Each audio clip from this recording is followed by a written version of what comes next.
अस्सलाम वालेकुम dear students. आज हम लोगों ने करनी एक्सरसाइज 6.5 जिसका क्वेश्चन नंबर 1, 2 और 3 हम लोग कर चुके हैं। आज हम लोगों ने स्टार्ट करना है इसका क्वेश्चन नंबर 4। क्वेश्चन नंबर 4 है आपके पास, solve the following triangle when measurement angle B is equal to 90 degree. अब यहाँ उसने हमें फिगर नहीं बना के दी हुई, जैसा कि हमें क्वेश्चन नंबर 1 और 2 में उसने फिगर बना के दी हुई थी। क्वेश्चन नंबर 1 में हमने अननोन साइड फाइंड आउट की थी, क्वेश्चन नंबर 2 में हमने अननोन साइड भी फाइंड की थी और अननोन एंगल भी फाइंड किए थे। अब ये दोनों काम हमने करने हैं क्वेश्चन नंबर 4 में। क्वेश्चन नंबर 4 में उसने हमें डिफरेंट केसेस दिए हुए हैं, कहीं पे 2 साइड्स की लेंथ दी हुई है तो आपने थर्ड साइड की लेंथ फाइंड करनी है और 2 एंगल्स फाइंड करने हैं। कहीं पे हमें एक एंगल दिया हुआ और एक साइड दी हुई है तो आपने रिमेनिंग 2 साइड्स की लेंथ फाइंड आउट करनी है और एक एंगल फाइंड आउट करना है। यहाँ हमें पता है कि एंगल बी जो है ना वो हमारा 90 डिग्री है। बाकी 2 एंगल्स के बारे में हमें कभी एंगल ए के बारे में इंफॉर्मेशन दी होगी, कभी एंगल सी के बारे में इंफॉर्मेशन दी होगी।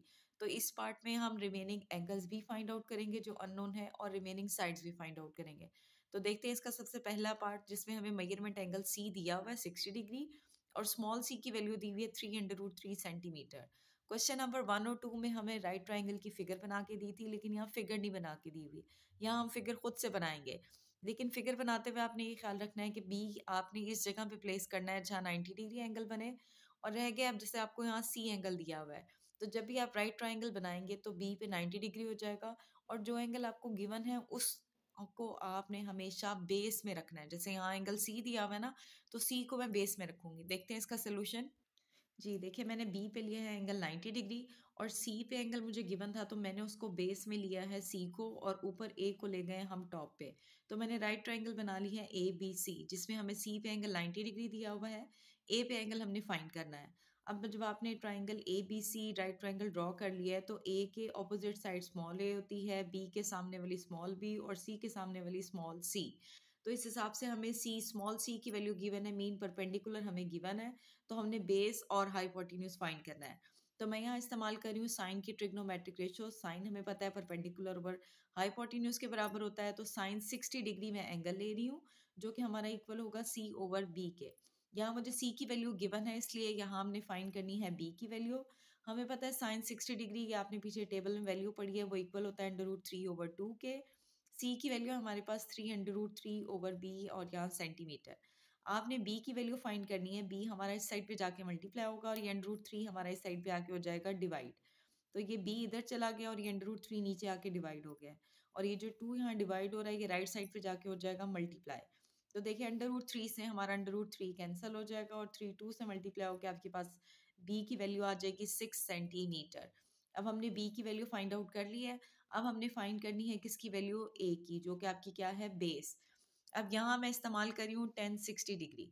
ठीक है, 1060 डिग्री हमारे पास हमें पता है 10 बराबर होता है परपेंडिकुलर ओवर बेस, तो 1060 हमारे पास बराबर हो जाएगा सी ओवर ए। सी की वैल्यू आपके पास 3√3 सेंटीमीटर ओवर ए और हमें पता है 1060 डिग्री की वैल्यू होती है √3, तो हमारे पास आएगा 3√3 over A centimetre divided by A है। आपने ए की वैल्यू फाइंड करनी है तो ए इधर जाके मल्टीप्लाई होगा और ये जो √3 है ये इधर आके हमारे पास क्या हो जाएगा, डिवाइड। तो देखिए √3 से √3 कैंसिल होके ए की वैल्यू हमारे पास आ जाएगी 3 सेंटीमीटर। अच्छा, जब हमने बी की वैल्यू फाइंड आउट कर लिया है तो ए की वैल्यू फाइंड आउट करने के लिए ज़रूरी नहीं है कि यहाँ आप 10 की ट्रिग्नोमेट्रिक रेशियो इस्तेमाल करें। आप यहाँ कॉस की ट्रिग्नोमेट्रिक रेशियो भी इस्तेमाल कर सकते हैं क्योंकि बेस अननोन है ना। तो देखिए यहाँ मैंने आपको कॉस के साथ भी इसको सॉल्व करके दिखाया है कि कॉस की ट्रिग्नोमेट्रिक रेशियो इस्तेमाल करने से भी आपके पास ए की वैल्यू क्या आ जाती है, 3 सेंटीमीटर। आप ये मेथड भी इस्तेमाल कर सकते हैं, 10 की भी ट्रिग्नोमेट्रिक रेशियो इस्तेमाल कर सकते हैं और कॉस की भी। सेम एक और मेथड क्या है कि जब मुझे सी की वैल्यू गिवन थी, बी की मैंने फाइंड आउट कर लिया ट्रिग्नोमेट्रिक रेशियो से, तो जब दो साइड्स की लेंथ आपको मिल गई है तो हम पाइथागोरस थ्योरम भी इस्तेमाल करके ए की वैल्यू फाइंड आउट कर सकते हैं। तो मैंने यहाँ पाइथागोरस थ्योरम भी पुट करके सॉल्व किया और ए की वैल्यू निकाली, उससे भी आंसर आपके पास क्या आता है, 3 सेंटीमीटर। तो कोई रिस्ट्रिक्शन नहीं है कि जी आपने सारी ट्रिग्नोमेट्रिक रेशियोज इस्तेमाल करके ही अननोन साइड्स की लेंथ फाइंड करनी है। अगर आपके पास 2 साइड्स की लेंथ आ गई है तो आप वो पाइथागोरस थ्योरम इस्तेमाल करके थर्ड साइड की लेंथ भी निकाल सकते हैं। ठीक है, और आपने जैसे साइन की ट्रिग्नोमेट्रिक रेशियो इस्तेमाल करके वैल्यू निकाली, फिर आपने ए की वैल्यू फाइंड करने के लिए 10 की ट्रिग्नोमेट्रिक रेशियो इस्तेमाल की है। अगर आप वो इस्तेमाल नहीं करना चाह रहे हैं, आप कॉस की इस्तेमाल करना चाह रहे हैं, तो आप वो भी यूज़ कर सकते हैं। तो ये हमारा फर्स्ट पार्ट जो है ना कंप्लीट हो गया, जिसमें हमने सिर्फ साइड्स फाइंड आउट कर लिए। अब हम निकालते हैं इसमें एंगल। अब हमने फाइंड करना है, now we will find angle. अब एंगल आपको पता है कि राइट ट्राइंगल है, तो हमें पता है ट्राइंगल हो या राइट ट्राइंगल, उसमें सारे एंगल का सम बराबर होता है 180 डिग्री के। तो यहाँ एंगल मेरे पास बन रहे हैं measurement angle A plus B plus C is equal to 180 degree. अब बी पे उसने हमें सवाल में ही बताया हुआ है कि एंगल 90 डिग्री होता है, ए पे एंगल हमने फाइंड करना है और सी पे एंगल आपको 60 डिग्री दिया हुआ है। ये 90 और 60 यहाँ आपके प्लस हो रहे हैं, राइट साइड पे जाके ये क्या हो जाएंगे माइनस। तो हमारे पास measurement angle A is equal to आता है 30 डिग्री। तो ये हमारा क्वेश्चन नंबर 1 कंप्लीट हो गया है। एंगल बी और सी हमें गिवन था, ए पे एंगल हमने फाइंड आउट कर लिया है। अब हम देखते हैं इसका सेकंड पार्ट। जी सेकंड पार्ट है मेजरमेंट एंगल सी हमें दिया हुआ है 45 डिग्री और ए हमें दिया हुआ है 8 सेंटीमीटर। अगेन मेजरमेंट एंगल ए आपने फाइंड करना है, बी पे हमें पता है 90 डिग्री एंगल है और सी पे यहाँ उसने हमें बता दिया 45 डिग्री एंगल है। तो अगेन मैंने राइट ट्राइंगल ड्रॉ कर लिया, क्योंकि हमें सी पे एंगल 45 डिग्री दिया हुआ है तो सी को मैं ले रही हूँ बेस एंगल के तौर पे और ए हमारा चला जाएगा इधर टॉप पे। अब यहाँ हमें क्या गिवन है, ए के सामने वाली साइड स्मॉल ए, बी के सामने वाली साइड स्मॉल बी और सी के सामने वाली साइड स्मॉल सी। अब यहाँ हमें ए की वैल्यू गिवन है, बी और सी की हमने फाइंड आउट करनी है। मीन बेस मुझे गिवन है, परपेंडिकुलर और हाइपोटेन्यूज हमने फाइंड करना है। तो मैं यहाँ इस्तेमाल कर रही हूँ 10 की ट्रिग्नोमेट्रिक रेशियो, जो कि हमारे पास क्या है 1045 is equal to C over A. 1045 हमें पता है किसके इक्वल होता है 1 के, तो हमारे पास आ जाएगा सी ओवर 8 सेंटीमीटर। आपने सी की वैल्यू फाइंड करनी है, ये 8 सेंटीमीटर एक्स्ट्रा है जो उस साइड पे जाके 1 से मल्टीप्लाई होगा, तो आपके पास आंसर आता है सी इज इक्वल टू 8 सेंटीमीटर। अब हमने सी की वैल्यू फाइंड कर ली है, मीन परपेंडिकुलर फाइंड कर लिया। अब आपका रह गया है क्या, हमें ए गिवन था, अब हमने फाइंड करना है हाइपोटेन्यूज। ठीक है, अब हाइपोटेन्यूज फाइंड करने के लिए आपको ये पता होना चाहिए कि जो साइन और कॉज है, साइन हमारे पास होता है परपेंडिकुलर ओवर हाइपोटेन्यूज, कॉज हमारे पास होता है बेस ओवर हाइपोटेन्यूज।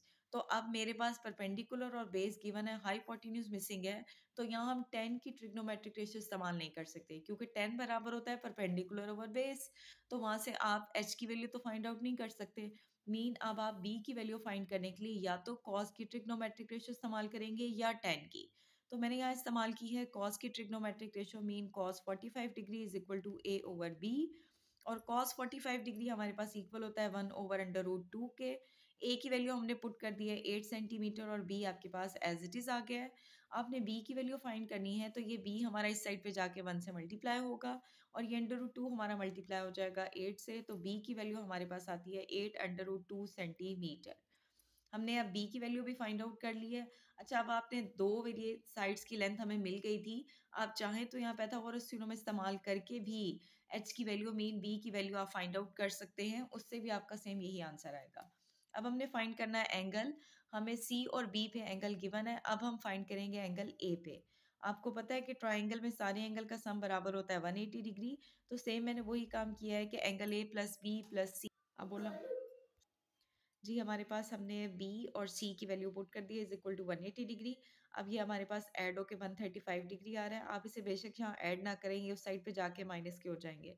तो हमारे पास यहाँ 135 उधर जाके माइनस होगा, तो मेजरमेंट एंगल ए आपके पास क्या आता है इज इक्वल टू 45 डिग्री। तो ये हमारा सेकेंड पार्ट भी कंप्लीट हो गया है। अब हम स्टार्ट कर रहे हैं इसका थर्ड पार्ट। थर्ड पार्ट में हमें ए और सी गिवन है, मीन दो साइड्स की लेंथ दी हुई है। आपने थर्ड साइड की लेंथ फाइंड करनी है और दो एंगल फाइंड आउट करने हैं। बी पे तो हमें पता है 90 डिग्री एंगल है, ठीक है।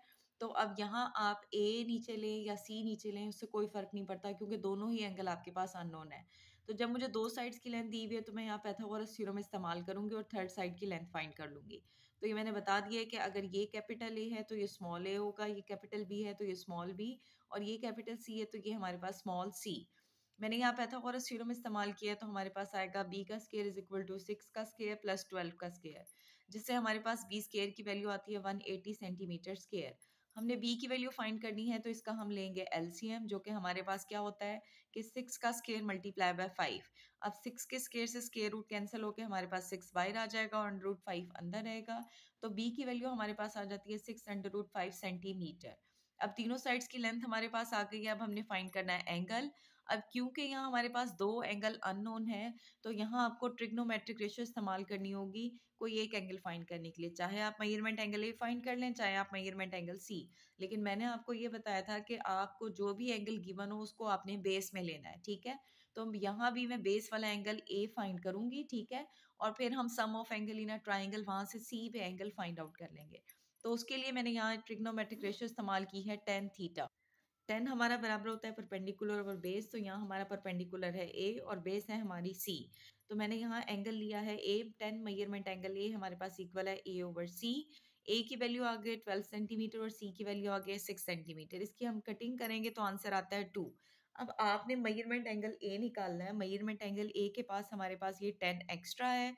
इस 10 को जब हम राइट साइड पे लेके जाएंगे तो ये कन्वर्ट हो जाएगा 10 इनवर्स में। आप 10 इनवर्स कैलकुलेटर पे इजीली फाइंड कर सकते हैं। कैसे कि आप शिफ्ट का बटन अगर कैलकुलेटर में प्रेस करें उसके बाद 10 लिखें तो ये 10 इनवर्स बन जाएगा। 10 इनवर्स 2 अगर आप कैलकुलेटर पे फाइंड करेंगे तो मेजरमेंट एंगल ए हमारे पास इक्वल आ जाता है 63.43 डिग्री के इक्वल।